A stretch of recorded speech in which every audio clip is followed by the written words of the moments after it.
Hello friends, and welcome to Gardenias Creekside. Today is a big day. Jerry and I are redesigning the patio gardens. We have been looking forward to this day for months.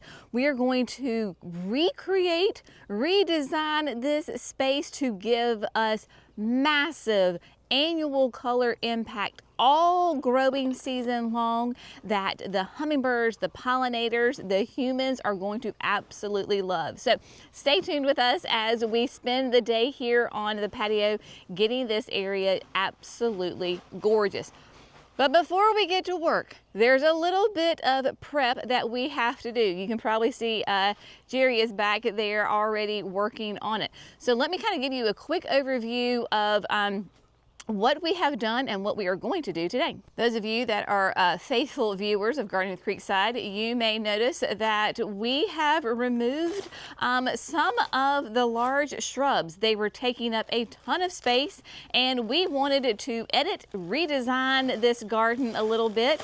So Jerry is refilling the holes where those shrubs were with the black gold. This is the natural organic ultra outdoor planting mix. So this is a great blend. It's got compost in it. It's got all sorts of great amendments that the plants absolutely love. So he is filling in those spaces because, of course, whenever you remove shrubs, you're naturally going to remove some of the soil with it. And the plants that we're going to put here are going to love it and absolutely flourish with all of this beautiful natural soil. So that is what he is doing. He also went ahead earlier and fixed our downspout because the downspout had come disconnected to the pipe. So I am so excited to have that fixed. So that is fixed. And then what are we adding? We are adding Jerry's favorite color, right? Yep, color. Color. So we are sticking with the purple theme back here in the backyard this year. So we have got some Violet Night Sweet Alyssum. This is a beautiful, fragrant ground cover spiller that we're going to be adding to the beds. We've got one of my all-time favorite annuals. This is Cleome, Senorita Rosalita Cleome. If you're not growing Rosalita or Blanca, the only difference is the color, you are missing out on like the easiest plant that is so showy. Here in North Carolina, a zone 8A, it will go all the way till November when we have a hard freeze. We are adding this for height, and then the big star of the show this year back here is the Supertunia Vista Cool Jazz. This is the newest Vista on the market from Proven Winners, and we are going bold with tons of Cool Jazz. So let me show you where they're gonna go. In each of the spaces that we removed the boxwoods, what we're going to do, we are going to add 2 Rosalitas to the back. So Senorita Rosalita, because this is going to give us height and structure. They will easily get 3 to 4 feet tall by the end of the season. And especially on this wall, y'all, we have got room. So we're gonna put 2 of them in the back, and then in front of them and all around between the shrubs here, it's gonna be my David Austin roses. We're going to fill in big time with Cool Jazz. And then I think what we're going to do is come in front of the shrubs, roses here, and put in the Violet Night Alyssum. So that will be the plan on this side, and then we will repeat that on the other side between the white Shishi Camellias. So we'll still have the 2 Cleome and the mass Cool Jazz, and then in front of my Camellias, I will go ahead and plant some of that Violet Night. And then we have this little smaller narrow bed down here, and we're just going to fill in the bottom with the Violet Night Sweet Alyssum. So while Jerry is preparing the soil and filling in the holes, I am going to go ahead and prune my white Shishi Camellias. If you are blessed to have camellias in your garden, this is going into the perfect time to prune them. Now, you may not have to prune your camellias. I like to keep these white Shishis pruned every early spring to keep them nice and tight. White shishis by themselves are going to be nice, compact Sasanqua camellias that give us stunning, pure white double blooms in the fall. And every year, these camellias are absolutely loaded with gorgeous white blooms. The great thing about the October Magic White Shishi is that they can take full sun, and I mean full sun. We want to wait and prune our camellias after they have finished blooming, because your camellias bloom on old growth. Again, I am not doing a severe prune. I am simply going to shape it up. So whether you have Sasanqua camellias that bloom in the fall or Japonica camellias that bloom in late winter into spring, we're going into the perfect time to prune them. So I will show you exactly how I prune and feed these camellias. When I'm pruning my white shishi camellias, my whole idea is to actually just shape the camellia. These are naturally, like I said earlier, going to be nice and tight and compact. They're going to be a little bit wider than they are tall. And so I just want to shape them up a little bit. I don't want them to get too wild and woolly on me, since they are in a flower bed here. So I'm coming through and selectively finding those limbs that are nice and more out there, and I'm going in and simply cutting them back. I'm really not paying too much attention to where I cut them as far as above 2 leaves. You absolutely can do that. That will be a little bit more strategic, but I'm just giving the camellia a nice little shape. So let me get this done and I'll show you what it looks like when I'm finished.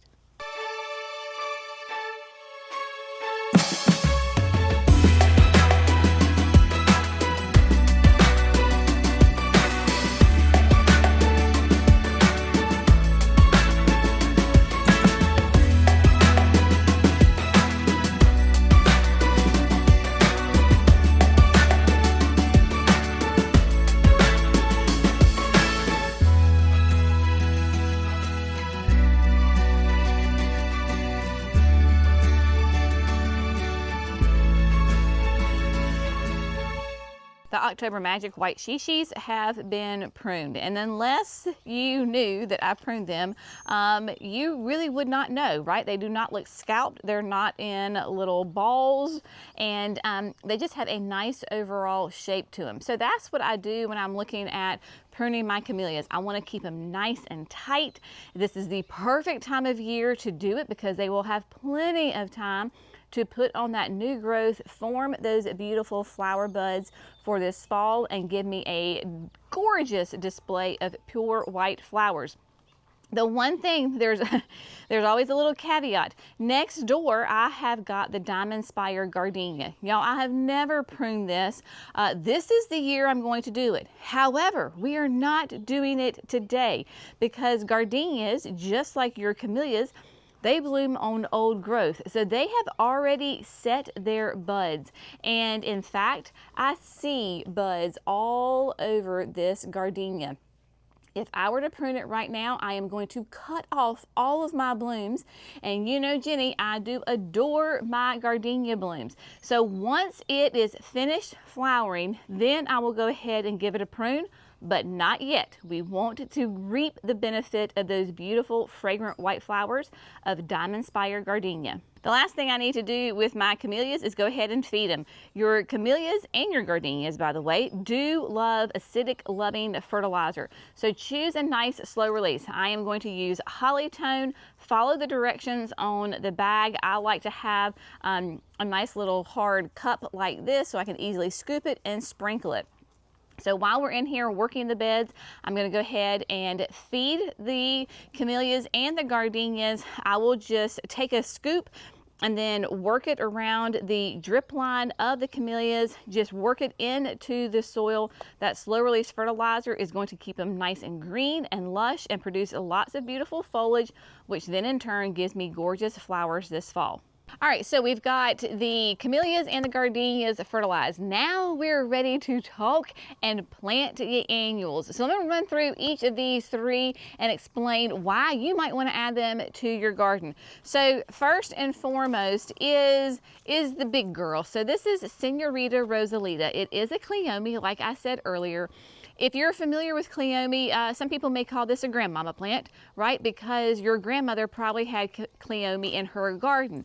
The great thing about Senor Rosalita though is she's sterile and there's no thorns. This sweet thing is going to branch out big time and be covered in these beautiful, nice pink flowers. Your butterflies love them.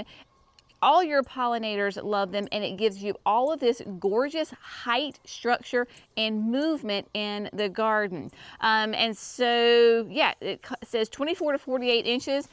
With our long growing season, they definitely will be the 48 inches tall at the end of the season. If you're wanting to use this in a container, this would be your thriller. Next would be, we have two spillers. Supertunia Vista Cool Jazz. This is a cooler, lighter version of Supertunia Vista Jazzberry. A nice, soft lavender. It is going to bring lightness and airiness to this garden, but it is a Vista, so it's very vigorous.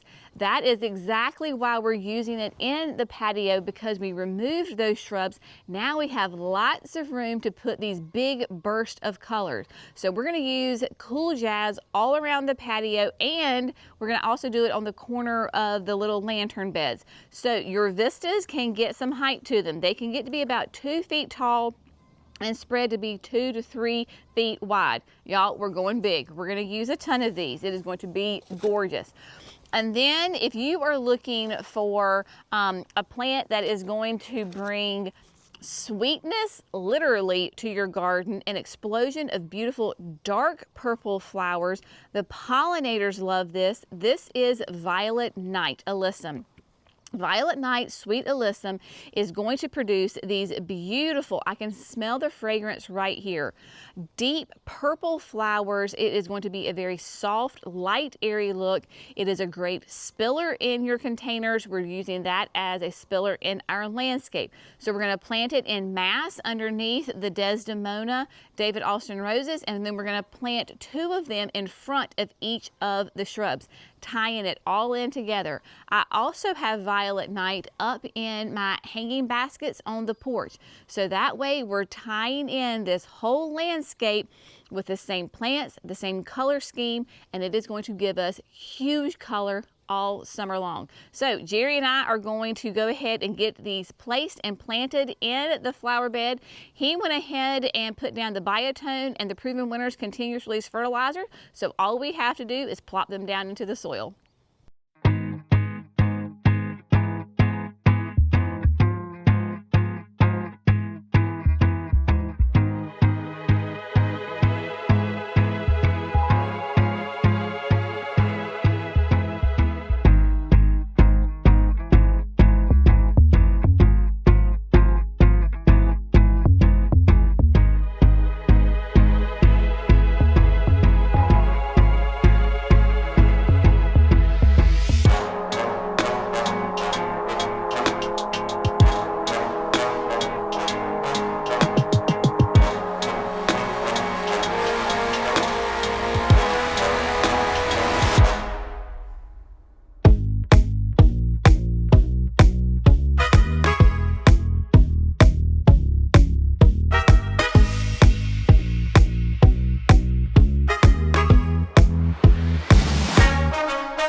ta-da, the patio is complete. We are ready for a spectacular summer here on the patio. Cannot wait to watch these plants just fill in and live their best life. Oh, and it's always so much fun working with your best friend in the garden.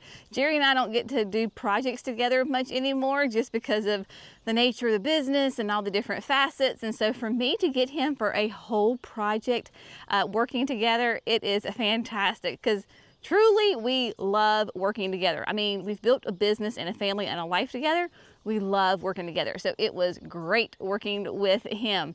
So let me give you the final tour of the space and kind of show you how the entire garden right here in the patio is tied together, and then future, as in like a couple of days, what we're going to do in the backyard that also will tie this entire space all together design-wise. We're going to start here on the end and then we will work our way around. So all of the David Alston roses that I have on the patio are pink. There's different shades of pink, and so that will be one design element that ties this space in together. These two right here are Desdemona.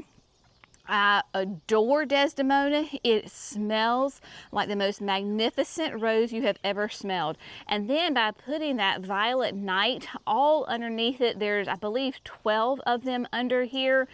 And they are going to fill in, make a fragrant carpet underneath these, and it is going to be gorgeous. And then of course here in the middle, this is a blue chiffon Rose of Sharon standard. So it will be a lovely, very kind of a light lavender blue, shall we say. So everybody is in. You will notice that we put down a fresh layer of mulch, helps retain moisture, makes it look pretty, and of course will help eliminate any weeds. And then coming around, there you go. Y'all, it is not going to be long before these Senorita Rosalita Cleomes are just going to absolutely fill in and be gorgeous. Of course, with the Supertunia Vista Cool Jazz in here. And then in front of every shrub, we did 2 of the Violet Nights.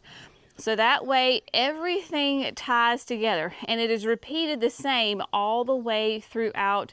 And I will have enough room between so that my camellias can still grow. The annuals will fill in and just be lovely. So over here where we removed those boxwoods, it really just opened us up to have just massive color in here.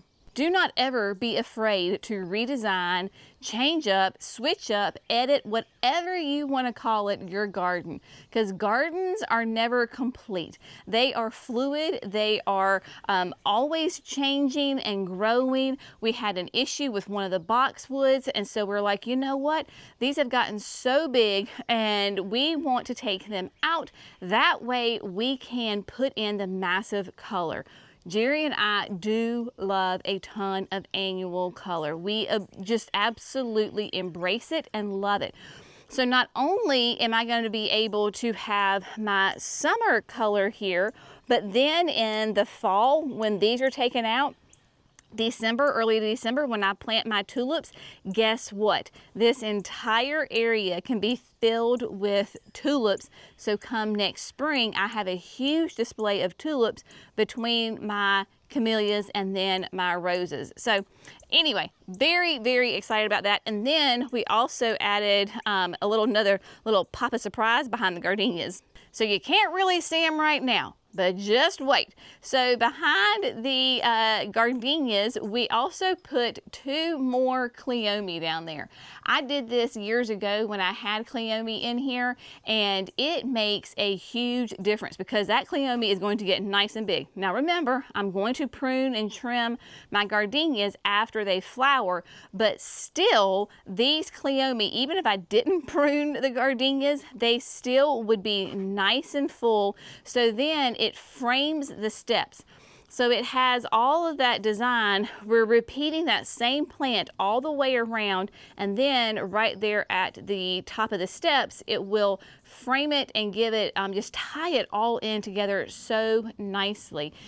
We had lunch out here with the kids, and I was like, y'all, it is going to be an unbelievable rose season this spring on the patio. This is Scepter d'Isle, and when I tell you that all of the roses, not just this one, but all of the roses are so full of buds. Then we have Gertrude Jekyll. This is Jerry's favorite in the spring because Gertrude Jekyll is going to be really like a hot pink. The smell, oh, if I could bottle the rose fragrance, this is what I would do.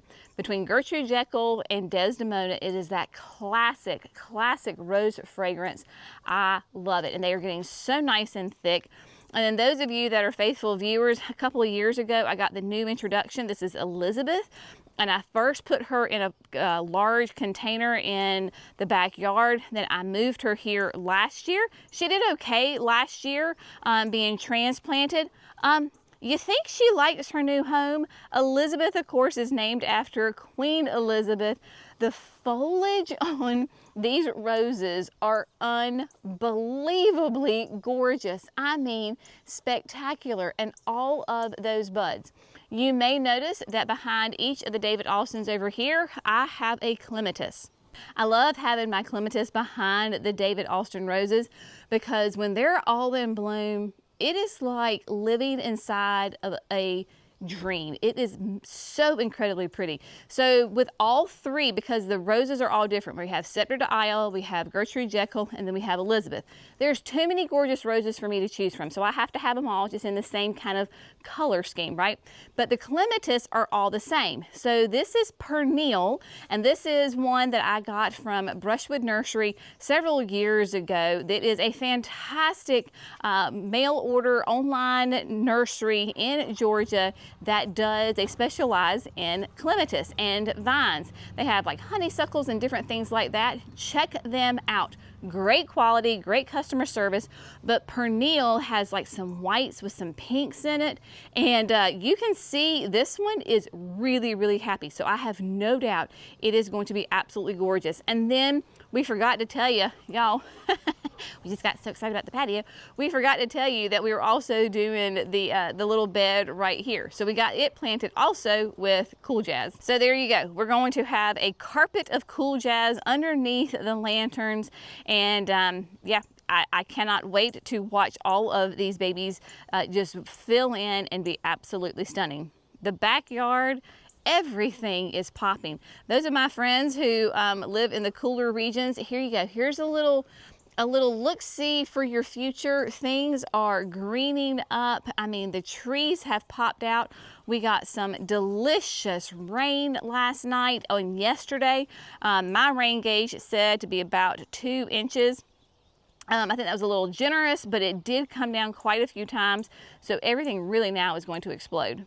Now you may have noticed that I started out planting the annuals with the Hori Hori, and then Jerry went and grabbed something a little special. That's right, my friends. So we are excited to announce that we have added yet another Jenny's Edition auger to the line. We now have a 2.5 inch Jenny's Edition heavy duty tip auger available. Y'all, the only reason I did this is because you people kept asking me to do it. And I was like, okay, the people are asking, that is what we're going to do. Now forgive me because it is a little dirty, but here it is. So it is that 2.5 inch. This is perfect if you are doing bulbs, if you are doing like a 36 pack, maybe you're going to do some tomatoes or some vegetables. It also worked really well on the Proven Winner grande size container. Just had to do a little bit of wiggling, but it worked great. So you can see we have got that heavy duty tip. So Jerry did say, because he was the one drilling, that this is going to be great for those prepared beds. Maybe if you have super thick clay soil, you probably need to bump up to that 5 inch, but this is going to be great for people who have you know, like I said, looser soil, or it is like a well-prepared bed like we were using. And the reason I say that is because it is attached to the 20-volt drill. And so with the 20-volt drill, this is just a regular standard 20-volt, you know, it's a DeWalt, but you can use any kind of drill that you want. So it does not have the E-clutch on it or that extendable bar. So just be aware of that if you have thick, compact clay soil. But it worked great. We were able to zip those annuals in super fast. And then we're really excited about using it when we plant the signature garden, because it's going to make it go a lot faster. And because it's at 2.5 inch, it does not make a huge mess in the flower bed, and it just worked great. The only thing I have to do on this is just maintain it, right? On our Thirsty Thursday, we will do our water-soluble fertilizer. Of course, I'm a huge fan of the Proven Winners water-soluble fertilizer, and feed these babies, because the petunias and your alyssum, they're going to be heavy feeders. So you're going to want to put them on that regular schedule of your water-soluble fertilizer to maintain that dark green growth, and then of course all of those beautiful flowers. So we'll just do that and just hang on for the ride and enjoy the summer filled with lovely beauty here on the patio. As always, we hope you have found this fun, informative, inspirational. Y'all have a great day. I hope to see you soon. Next time, my friends. Bye.